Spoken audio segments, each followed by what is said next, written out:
Lecture number 38, very important lecture, क्योंकि इसी पे जो है वो आगे पूरी जो इकोनॉमिक्स है, specially the portion of micro economics that is based on this topic, and the topic is scale of production and law of returns.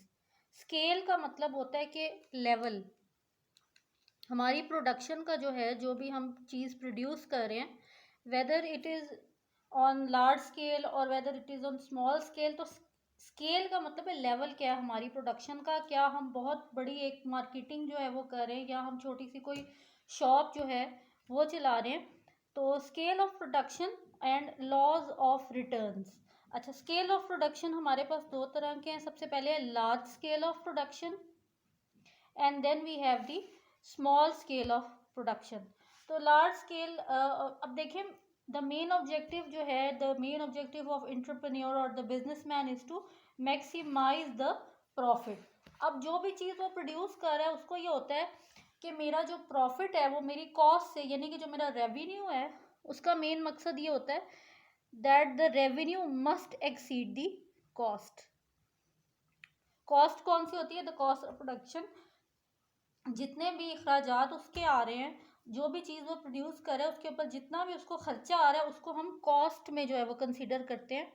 और रेवेन्यू क्या चीज़ होती है? The gain. इसमें अच्छा, ये रेवेन्यू में और प्रॉफिट में थोड़ा सा जो है वो एक डिफरेंस होता है। रेवेन्यू जो है वो चीज़ होती है कि आपने जो खर्च किया है उससे थोड़ा सा जो है, जैसे आपने अगर 100 रुपीज़ एक चीज़ को बनाने में खर्च किए हैं, तो 101 या 102 रुपीज़ जब आपके पास गेन आएगा, तो वो जो 2 रुपीज़ है extra, that is the revenue. Profit जो होता है वो थोड़ा सा ज़्यादा होता है कि अगर आपने 100 रुपीज़ खर्च किए हैं तो उसके ऊपर आपको 110 जो है वो बैक फीडबैक आ रहा है, तो वो जो 10 रुपीज़ एक्स्ट्रा है that is the profit. Profit थोड़ा सा जो है वो ज़्यादा होता है, रेवेन्यू जो है वो थोड़ा सा कम होता है।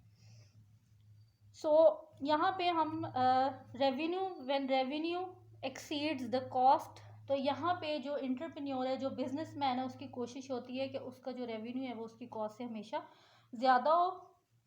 अगर हम स्केल्स ऑफ प्रोडक्शन की बात करें तो we have the 2 scales of production, that is the large scale. अब लार्ज स्केल क्या होता है? For example Bata shoes factory.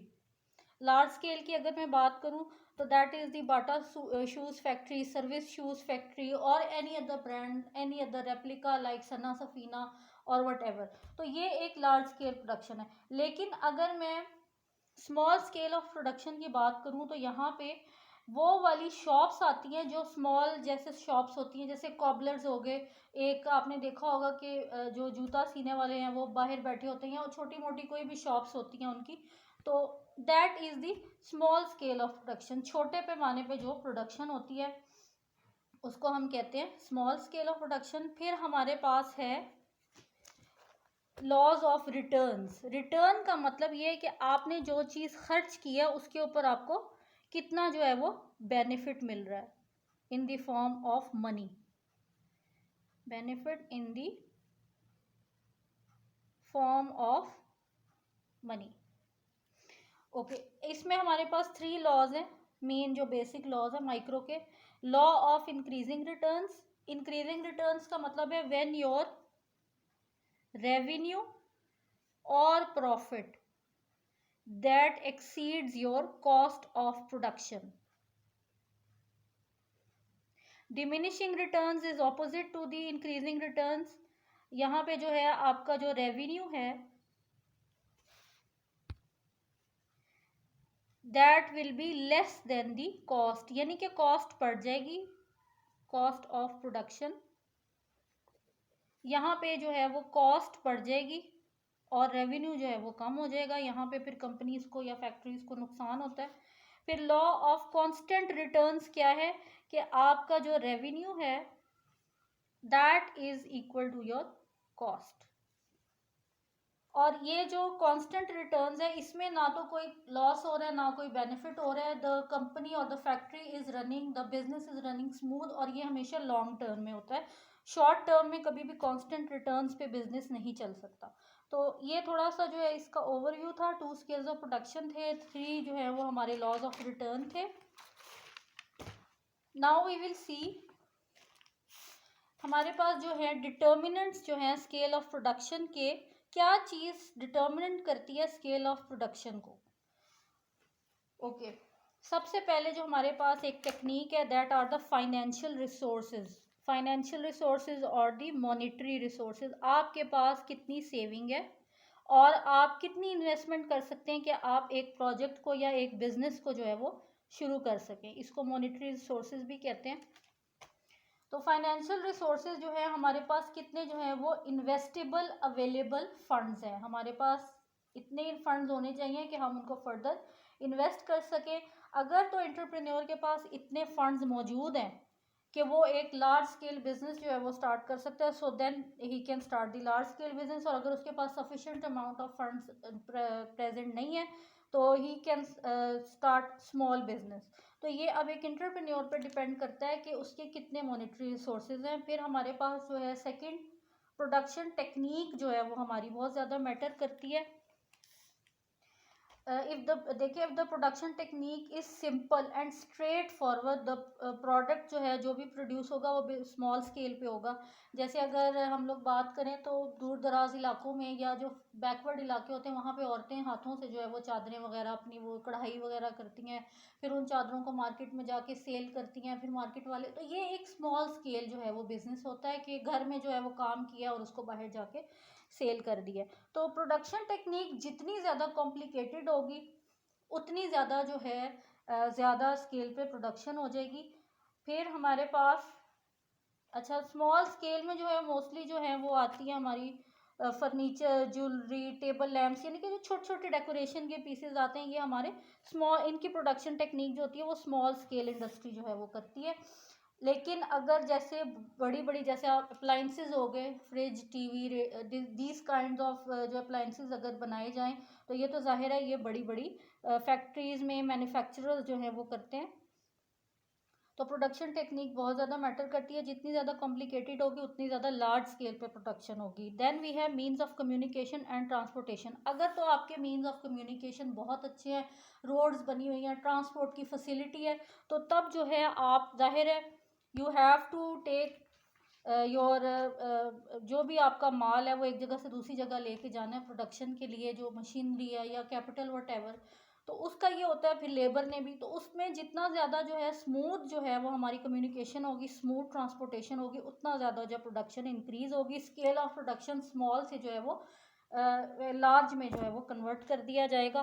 फिर extent of market demand, this is the most important thing. कोई भी कारोबार शुरू करने से पहले, कोई भी बिजनेस शुरू करने से पहले पहले देखा जाता है कि मार्केट में उस चीज़ की कितनी डिमांड है। अगर एंटरप्रेन्योर वाइज है और वो देख रहा है कि एक चीज़ की डिमांड मार्केट में इतनी ज़्यादा नहीं है, for example crockery items, crockery items का ये होता है साल बाद लिए, 2 साल बाद लिए, 3-3 साल तक लोग वही जो है वो चलाते हैं, क्योंकि मिडिल क्लास तबके की अगर हम बात करें तो mostly our Pakistan is dependent on the middle class sector. तो यहाँ पे मोस्टली जो है लोग एक दफ़ा अगर कोई क्रॉकरी आइटम बाय कर लेते हैं तो फिर उसको काफ़ी अर्से तक चलाते हैं। तो यहाँ पे एंटरप्रेन्योर जब देखता है कि भाई एक चीज़ की जो डिमांड है वो मार्केट में इतनी ज़्यादा नहीं है, सो ही मस्ट शिफ्ट हिज, उसका जो जो भी उसका एक, जैसे वो अगर करना भी चाह रहा है तो लेकिन उसको ये देखना चाहिए कि क्या मार्केट में उस चीज़ की डिमांड है, तो फिर वो ऐसी चीज़ की तरफ आए जो डेली बेसिस पे चीज़ें जो है मार्केट में डिमांड की जा रही हैं। फॉर एग्जांपल डेली यूज़ के आप अगर शूज़ भी प्रोड्यूस करें, आप you can produce the sleepers और वट एवर, ये स्मॉल स्केल की अब हम बात कर रहे हैं। और इसके अलावा जो है जैसे कपड़े हो गए, वो प्रोडक्शन हो सकती है, क्योंकि हर साल लाजमी जो है लोग वो लेते हैं, थोड़ा सा जो है उससे ऊपर अगर हम उससे और जो है अपनी लोगों की डिमांड को देखें तो ज़्यादा जो बेसिक नेसेसिटीज़ में अगर हम किसी चीज़ को, जैसे आप अगर नमक का बिज़नेस स्टार्ट कर दें, मसालों का बिज़नेस स्टार्ट कर दें, उसमें ज़्यादा जो है वो लार्ज स्केल प्रोडक्शन हो सकती है, क्योंकि उसमें लोगों की डिमांड बहुत ज़्यादा होती है। तो एक्सटेंट ऑफ मार्केट का मतलब है कि डिमांड जो है वो किस चीज़ की है मार्केट में। ओके, इंटरप्रेन्योरल कैपेबिलिटीज़ जो होती हैं ये भी बहुत ज़्यादा इम्पॉर्टेंट है। अब एक इंटरप्रेन्योर है, उसने एक बिज़नेस स्टार्ट किया है, उसने एक्सपीरियंस किसी और चीज़ का लिया, एजुकेशन उसकी किसी और चीज़ की, लेकिन वो बिज़नेस कोई और स्टार्ट, फॉर एग्जांपल उसने जो है वो फैशन डिज़ाइनिंग में बहुत ज़्यादा जो है मास्टर भी किया है, फिर उसमें बहुत ज़्यादा उसने आगे डिप्लोमास भी किए हुए हैं, एक्सपीरियंस भी है, लेकिन वो बिज़नेस जो है वो क्रॉकरी का शुरू करना चाह रहा है। तो ये जो है ये चीज़ें एक दूसरे से कोलाइड कर जाएंगी, यहाँ पे जो है फिर प्रॉपर तरीके से जो है वो बिज़नेस नहीं किया जा सकता, बहुत ज़्यादा प्रॉब्लम्स आ जाती हैं यहाँ पे। और फिर यहाँ पे इंटरप्रेन्योर जो है वो उसकी कैपेबिलिटी इतनी होनी चाहिए कि या तो फिर उस बिज़नेस को वो कंट्रोल करे, और अगर नहीं कर सकता तो फिर उसको वही बिज़नेस करना चाहिए जिसमें उसने स्पेशलाइजेशन की हुई है, जिसमें उसका एक्सपीरियंस है। तो वही बिज़नेस जो है वो लार्ज स्केल पे वो प्रोडक्शन अपनी कर सकता है जिसमें उसकी कैपेबिलिटी है। So the determinants of scale of production, यहाँ तक जो है हमारा लेक्चर कंप्लीट हो गया। नेक्स्ट जो लेक्चर होगा वो internal and external economies of scale होगा, दैट इज़ वेरी इंपॉर्टेंट, कि किस तरह जो है वो एक छोटी कंपनी में इकोनॉमीज काम कर रही हैं और कैसे एक इंडस्ट्रियल लेवल पे जो वो इकोनॉमीज काम कर रही हैं। This we will discuss in the next lecture.